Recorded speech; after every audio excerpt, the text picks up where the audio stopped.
Se eu te falar no avião mais rápido do mundo da história, qual que você vai lembrar? Se você já viu todos os vídeos aqui do Aero por Trás da Aviação, provavelmente você vai lembrar desse avião aqui, o SR-71 Blackbird. De fato, esse aqui foi o avião mais rápido do mundo, tem esse recorde até hoje. Mas, se tratando de um avião mesmo, que decola e pousa por meios próprios, que é movido por um motor com propulsão a jato, então ele trabalha com o ar, com o efeito aerodinâmico para funcionar. Agora, se a gente desconsiderar todas essas questões que eu estou falando e pegar o avião mais rápido movido por um motor de foguete, que não necessariamente decolava sozinho e pousava com o motor funcionando, aí existe um outro que voou bem mais rápido do que o SR-71 Blackbird. E nesse vídeo você vai conhecer a história desse avião que é considerado o mais rápido do mundo, o X-15.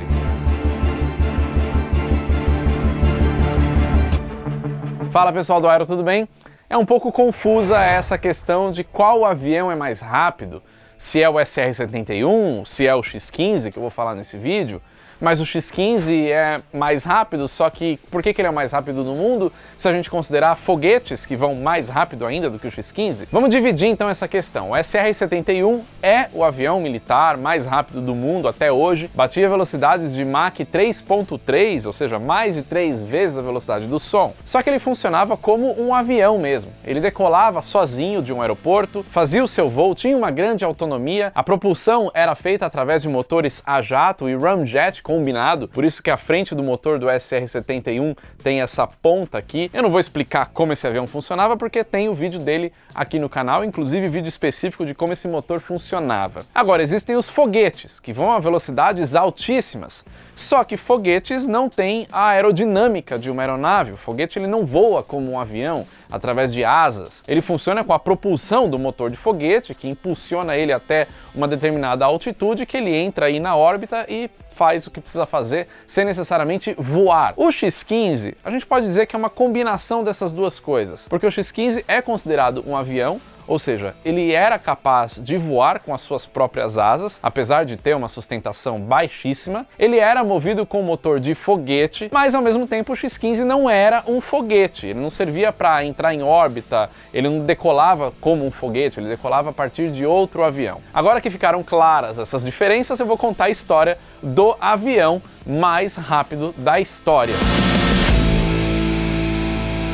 A ideia de construir um avião como o X-15 veio da necessidade da NASA de estudar a questão de estruturas, materiais, sistemas de controles de voo de aeronaves que voariam a velocidades hipersônicas, ou seja, bem acima da velocidade do som. Então eles projetaram o X-15 como uma ferramenta importante para o desenvolvimento de aeronaves futuras que viriam a ser desenvolvidas e também foguetes feitos pela NASA. Para isso eles precisavam de um avião que pudesse voar a uma alta altitude, como 80 km de altitude, e também a uma altíssima velocidade. É importante lembrar que nessa época que o X-15 foi desenvolvido, lá nos anos 50, o negócio era muito na tentativa e erro. Hoje em dia, o que o X-15 fez naquela época poderia ser feito com uma aeronave não tripulada, com uma sonda, com vários sistemas de computador. O projeto do X-15 começou lá nos anos 50, quando a Força Aérea dos Estados Unidos, em outubro de 1956, recomendou o desenvolvimento de uma aeronave que pudesse chegar a velocidades de Mach 5 a Mach 7. Essa recomendação da Força Aérea dos Estados Unidos aconteceu na mesma época que o Departamento de Pesquisa Naval da Marinha dos Estados Unidos financiava a Douglas Aircraft a desenvolver um avião com tecnologia de foguete capaz de voar numa velocidade de Mach 7. Ou 7 vezes a velocidade do som. Foi por isso que no ano seguinte, em dezembro de 1954, as empresas construtoras de avião lá dos Estados Unidos foram convidadas para participar desse novo projeto. E no ano seguinte, em setembro de 1955, a North American Aviation foi selecionada para construir esse novo projeto que viria a ser o X-15. É claro que desenvolver um projeto tão ousado desse naquela época, na década de 50, com os recursos que se tinha, o recurso tecnológico, era um negócio muito difícil de fazer acontecer. Porque se você olhar a imagem do X-15, ele até parece um negócio simples, mas pode-se dizer que esse foi o projeto mais difícil e mais tecnológico lá dos anos 50. A aeronave tinha um comprimento de quase 15,5 metros.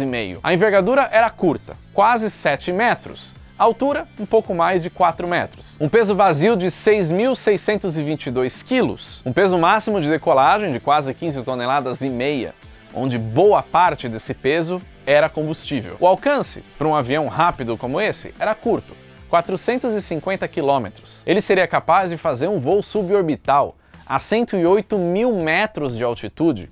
Lembrando que a linha de Kármán é aquela que fica a 100 km de altitude e a partir dela já é considerado um voo espacial. Então quem passa a linha de Kármán já é considerado um astronauta. E a razão de subida desse avião também era alta, 18 mil metros por minuto. Antes do X-15 partir para voos motorizados, eles fizeram alguns testes de voos planados. E o primeiro teste desse tipo foi no dia 8 de junho de 1959, feito pelo piloto Scott Crossfield. O Crossfield também fez o primeiro voo motorizado do X-15 no dia 17 de setembro de 1959. Apesar do X-15 voar em altitudes muito grandes e a temperatura lá em cima ser muito baixa, isso não era o suficiente para evitar que a superfície da aeronave chegasse em temperaturas altíssimas por conta do atrito com o ar. Foi daí que eles usaram um material chamado Inconel X, que é uma liga que mistura vários materiais como o níquel, o cromo, o aço e o nióbio. Então você ouve falar hoje do nióbio. O nióbio já é utilizado aí na indústria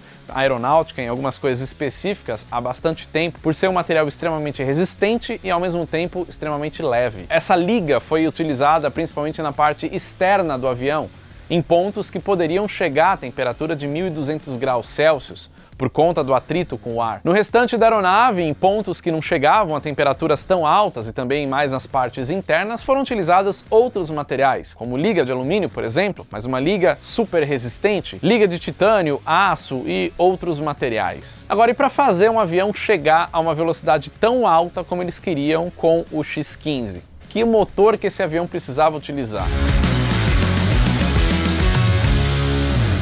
Como eu falei antes, o SR-71 Blackbird utilizava um motor turbo ramjet. Já o X-15 utilizava um motor de foguete, que tem um outro tipo de funcionamento que não depende do ar da atmosfera para funcionar. No começo do projeto, a fabricante de motores, a Reaction Motors, entregou dois XLR-11, o mesmo motor que foi usado no Bell X-1, que foi o primeiro avião a ultrapassar a barreira do som ainda em 1947. Mas depois, com o desenvolvimento, com o avanço do projeto, em novembro de 1960, o motor foi substituído. Foi desenvolvido um motor especificamente para o X-15. Esse foi o motor de foguete XLR-99, com 57 mil libras de empuxo. É mais ou menos 26 toneladas sendo empurrada para trás para deslocar o avião para frente. Só que esse foguete tinha algumas diferenças em relação a outros foguetes utilizados na época. Esse foi o primeiro foguete de grande dimensão movido por combustível líquido. Os foguetes eram muito movidos por combustível sólido. Ele também tinha a capacidade de ser reacionado em voo, e ele podia ter a sua potência controlada pelo piloto, entre 30% e 100% de propulsão. O combustível era amônia anidra e o comburente oxigênio líquido. E ele também usava peróxido de hidrogênio para acionar uma turbobomba de alta velocidade que passava essa energia para os propulsores. O tempo de voo era bem reduzido. O X-15 queimava 6.800 kg de combustível em 80 segundos. Só que voar numa altitude tão alta também trazia alguns problemas, porque apesar dessa aeronave ter asa, por isso que é considerado um avião, essa asa ela não funcionava às superfícies de comando em altíssimas altitudes, porque o ar é muito rarefeito. Por isso foram colocados propulsores nas pontas das asas e também no nariz do avião. Em julho e agosto de 1963, o piloto de testes do X-15, o Joe Walker, ultrapassou pela primeira vez a linha de Kármán, os 100 km de altitude. E ele já foi considerado um astronauta naquele momento por ter feito essa passagem da linha de Kármán. E sabe um cara muito conhecido que foi piloto de teste do X-15? Neil Armstrong. Provavelmente você vai lembrar desse cara como o primeiro homem a pisar na Lua em 1969. Também teve um outro cara que pilotou o X-15, o Joe Engle, que foi comandante das missões dos ônibus espaciais da NASA lá nos Estados Unidos.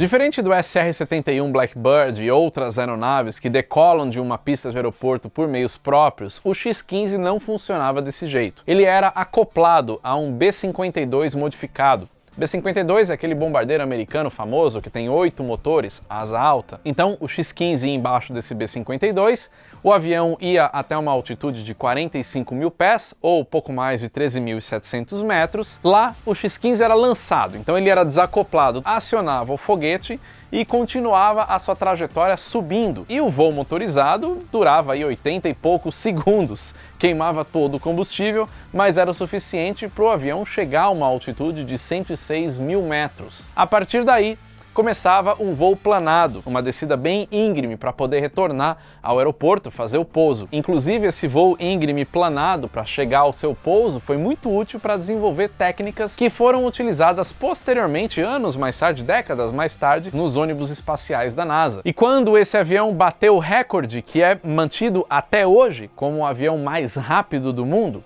foi no voo de número 188, no dia 3 de outubro de 1967. A bordo tinha o major da Força Aérea dos Estados Unidos, o piloto William Pitt Knight. Vale lembrar que esse avião, claro, era só para um tripulante. O X-15A2 foi revestido com um escudo de calor, foram colocados tanques extras de combustível para aumentar um pouco a autonomia, mas não aumentou muito não, foi de 80 a 90 segundos para 140 segundos. Mas nesse voo o piloto bateu o recorde, voando a Mach 6.72, ou 8.300 km por hora. Esse recorde, feito por um avião tripulado, é mantido até hoje. Nenhuma outra aeronave tripulada conseguiu voar tão rápida quanto o X-15. Mas não foram feitos muitos outros voos depois desse recorde, foram só 11 voos de pesquisa, e aí o programa acabou sendo encerrado em 1968. Ao todo, foram construídas 3 unidades do X-15 e foram feitos 199 voos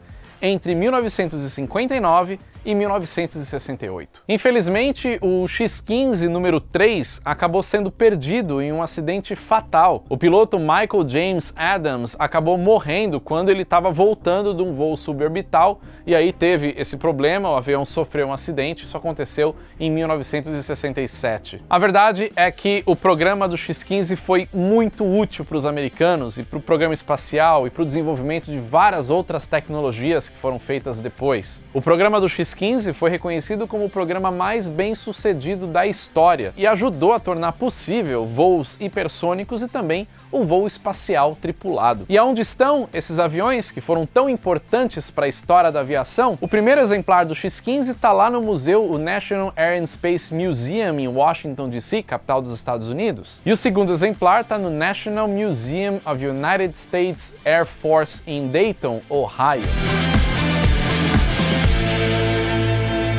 Então é isso, essa é a história do X-15 e nesse vídeo ficou claro agora para você entender por que o SR-71 Blackbird ainda é considerado o avião mais rápido do mundo, por que o X-15 é considerado a aeronave mais rápida do mundo. Então é isso, se você puder, compartilhe esse vídeo com aquele seu amigo que é curioso também por aviação, que quer saber mais sobre a história da aviação. Aqui no Aero a gente traz sempre vídeos de história de aviões, muita coisa bacana, e também vídeos na prática, onde a gente vai para os aeroportos, mostra aviões de perto, mostra como a aviação realmente funciona. Para acompanhar os nossos vídeos, se inscreva aqui no canal do Aero, e para acompanhar a aviação todos os dias tem também o nosso portal, o portal Aero por Trás da Aviação. Tá nesse QR Code aqui, é só você escanear e ir lá para conhecer um pouquinho sobre o nosso trabalho no portal. Tem notícias da aviação, tem muito mais conteúdo, muita coisa legal reunido ali em um site só. Vai ficar muito mais fácil para você acompanhar o que a gente faz aqui no Aero.